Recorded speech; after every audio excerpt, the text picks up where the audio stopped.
name of once, I am Karil Bautista, your host from the production department, and let us explore the CCIS Month 2024 Future Frontiers for today's episode of Kamalian Reels.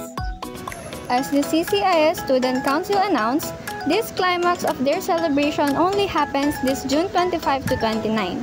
CCIS students, now known as Guardians, each representing their houses, would clash with one another in various games and events. As such, let us keep the competitive spirit burning and ask them the question, which CCIS house has the most green flags and why? So without further ado, let's go!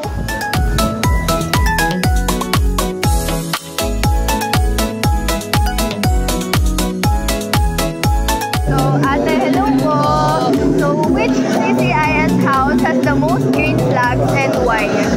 For me po, hindi po sa pagiging bias, pero very accommodating po sila and hindi po sila na-pressure masyado, kumbaga inano lang po nila na mag-fun lang po kami para sa week na to. Syempre yung house ko, innovators. Lagi kaming active, saka lagi silang pumapasok. I think Sentinels. Syempre, andito ako, green flag ako. Syempre, masisipag din kami mga players, tas sa mga houses. Ibig sabihin, lahat kami green flag kasi andito pa rin ako eh. For me po is yung house ko, Innovators. Most of my friends po kasi nandun. And nandun rin po ako. Syempre, cybernetic. Dahil nandito, kidding aside, ramdam ko lang na mas humble yung yung house namin. Syempre, Innovators. Kasi bukod sa madaming uma-attend every event, lagi kami nagsusupport sa mga event ng HR. Obviously, Cyber, kasi we're really good, as you can see. There's a game going on right now with Cyber against Sentinels, and Cyber is going strong. So I feel like, as a Cybernetics, we are the biggest green flag. Would have to be Chronos.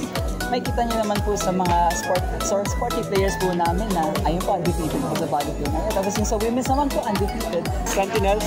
Dahil sa Sentinels, kahit madaming talo, masaya pa rin. Go Sentinels! Thank you po!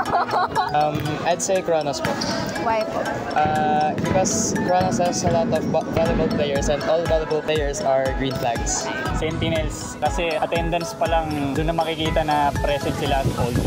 And kami lang naman yung may pinakamaraming attendance sa CCIS. CCIS house na green flag. Siyempre, Cybernetics. Hindi champion eh. Overall champion. Magtutupit pa ngayon. Oo, tupit yan. So, back to back yan eh. Silang champion. Sabi nga nila, yung mga champion daw, good spirit, heart of a champion, madaming will. Tama. Tsaka perseverance. Guwapo. Ito Siyempre, guwapo. Siyempre, sabi ng nanay ko yun. Definitely Team Chronos kasi by our name, we handle Chronos time and that means we have good time management. And that's the whole session for this Kamalian Reels. How about you? What are your thoughts regarding the teams this CCIS? What are your thoughts regarding the teams this CCIS month? Share your insights by commenting on this video. Once again, I am Karil Bautista and this is another episode of Kamalian Reels. Thank you!